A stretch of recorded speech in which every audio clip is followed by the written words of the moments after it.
millions of footsteps echo through history. And among them, the footsteps of a civilization that rose from nothing and fell from everything. This is the story of the Aztecs. They were wanderers, a small tribe called the Mexica, moving from land to land with no home, no kingdom, only a prophecy. Where you see an eagle perched on a cactus, with a snake in its claws, there you will build your destiny.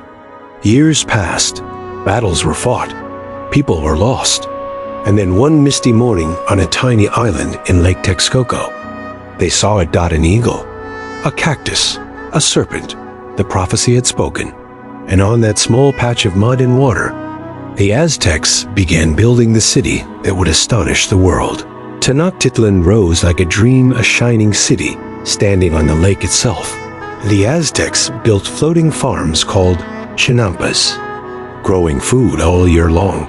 They built stone causeways, canals, temples, and markets filled with color, voices, and life. From humble wanderers, they became engineers, artists, and warriors. And soon they became an empire. The Aztec army moved like thunder. City after city fell to their power. Tribute flowed into Tenochtitlan gold, cacao, cotton, feathers, jewels. But with power came fear. For the Aztecs believed the sun itself needed strength to rise each day. And that strength came from human sacrifice. The drums echoed. The priests prayed. The people watched the sun rise again and again, believing their offerings kept the world alive. Then, in the year 1519, the world changed. From the eastern horizon, giant ships appeared on the water. Armored men stepped onto the shore.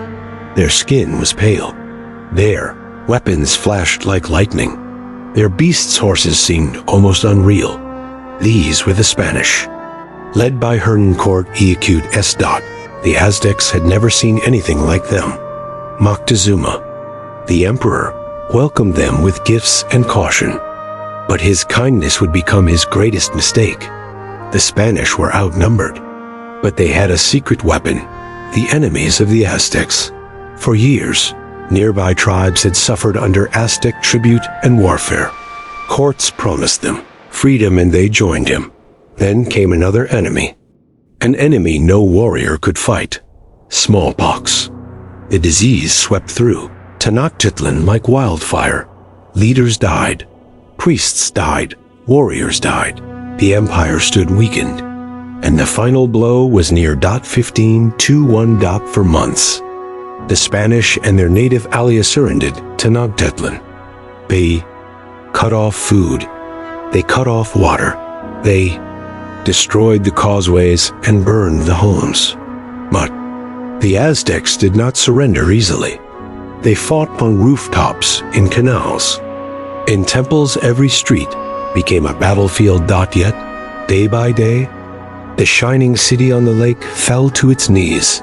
On August 13th, 1521, Tenochtitlan collapsed. The Aztec Empire was no more, but a civilization does not die when its city burns. It lives in language, in tradition, in memory, in the hearts of the people who carry it forward.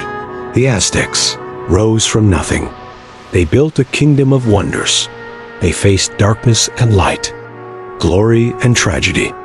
And though their empire fell, their spirit still rises with every sunrise over Mexico. This was the rise and fall of the Aztecs, a story of destiny, brilliance, and fate.